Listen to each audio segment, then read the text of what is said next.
नमस्कार साथियों। आशा है आप सभी लोग स्वस्थ होंगे, अच्छे होंगे, घर के अंदर होंगे। सोचा आप लोगों से कुछ बात की जाए। हम भी यहाँ खाली बैठे हुए हैं तो कुछ काम की बात हो जाए। आज के दिन का क्या महत्व है, आज कौन कौन सी मुख्य घटनाएं हैं, तो उसी से रूबरू होते हैं, बातचीत करते हैं आप लोगों से। और हमेशा की तरह आशा है आप लोगों से प्यार और कुछ सुझाव अवश्य मिलेंगे। आज सबसे पहले आप लोगों से कह दूं, आप सभी लोग घर में रहिए। कहीं red zone, green zone, orange zone, ये जो जोन बनाए गए हैं, कहीं कुछ छूट दी गई है आने जाने की। उसके बावजूद बहुत ज़्यादा ज़रूरी हो तभी घर से निकलिए, अन्यथा ना निकलिए, अभी घर में रहिए। कोरोना के साथ जीने की हमें प्रैक्टिस करनी होगी, आदत डालनी होगी। ये बीमारी एकदम ख़त्म नहीं हो रही, इस बात को आप जान लें। प्राकृतिक है, मानव जनित है, इसको हम कुछ नहीं जानते। जो भी है अब इससे मुश्किल से सामना करना है। सरकार अपने स्तर पर अच्छा कर रही है, राज्य सरकार हो, केंद्र सरकार हो, अच्छा कर रही है। ऐसे मुद्दे पे ना कोई राजनीति हो, ना कोई आलोचना हो किसी की। जो कर रहा है अच्छा कर रहा है, जितना हो सकता है अच्छा कर रहे हैं।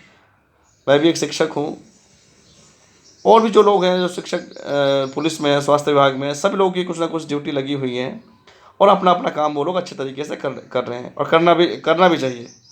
आप लोगों से बस एक निवेदन है कि आप लोग घर में रहिए, अच्छे से अपना ध्यान रखिए, माता पिता का ध्यान रखिए, बच्चों का ध्यान रखिए।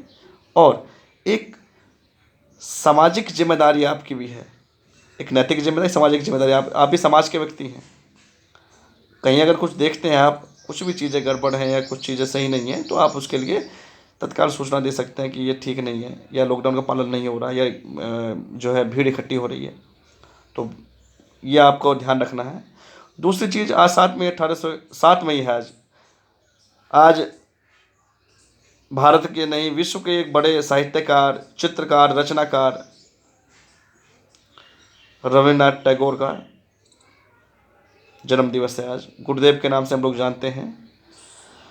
दो देशों के राष्ट्रगान के की रचयिता, रचनाकार हैं वो, भारत और बांग्लादेश। 1913 में नोबेल पुरस्कार से सम्मानित किया गया साहित्य के लिए, गीतांजलि पुस्तक के लिए।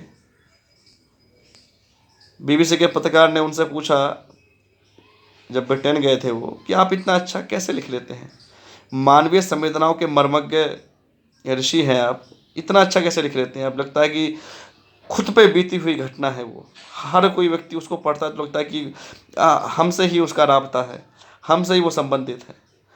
तो गुरुदेव ने जो जवाब दिया, वो जवाब बहुत शानदार जवाब दिया। उन्होंने कहा कि मैं सोच के नहीं लिखता, मेरे अंदर एक स्त्री का वास है, एक वीरहिनी स्त्री का वास है।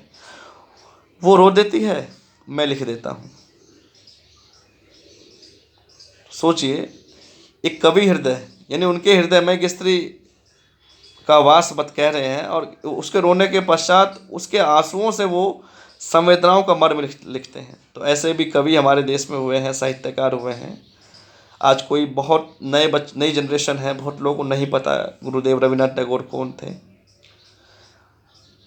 अपने जो हमारे पूर्वज लोग हैं, जिन्होंने देश के लिए क्या कुछ नहीं किया, उन सब के बारे में हमें अपने बच्चों को बताना चाहिए। साथ ही जिनको नहीं पता उन तक भी थोड़ी सी जानकारी साझा हो। ऐसा नहीं कि बहुत लोगों ने, सबको पता है, लेकिन कुछ लोग तो ऐसे हैं जिन्हें नहीं पता। दूसरी बात, आज बुद्ध पूर्णिमा है।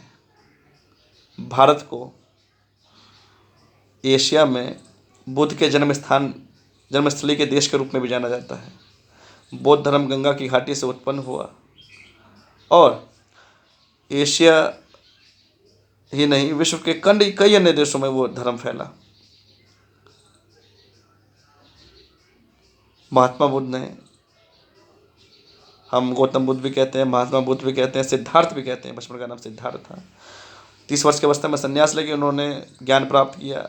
बुद्ध पूर्णिमा का एक महत्व ये भी है कि गौतम बुद्ध के, या महात्मा बुद्ध कह लीजिए, उनके जीवन की जो भी महत्वपूर्ण घटनाएं थीं, वो पूर्णिमा के दिन हुई। उनका जन्म, ज्ञान प्राप्ति और महापरिनिर्वाण, मृत्यु, वो भी पूर्णिमा के दिन हुई। तो इसलिए बुद्ध पूर्णिमा का भारतीय संस्कृति और त्यौहार और परंपरा में एक महत्वपूर्ण स्थान है। बुद्ध बुद्ध हम आज कहते भी हैं कि बुद्ध का देश है, अहिंसा का देश है। जब भी हम बात करते हैं आज वैश्विक स्तर पर, तो कहते हैं कि भाई ये बुद्ध बुद्ध और युद्ध दोनों का देश है। किसी को भी आप चुन सकते हैं, बुद्ध को चुन लीजिए या युद्ध को चुन लीजिए, जो समय के अनुसार हम लोग कहते रहते हैं और कहना भी चाहिए।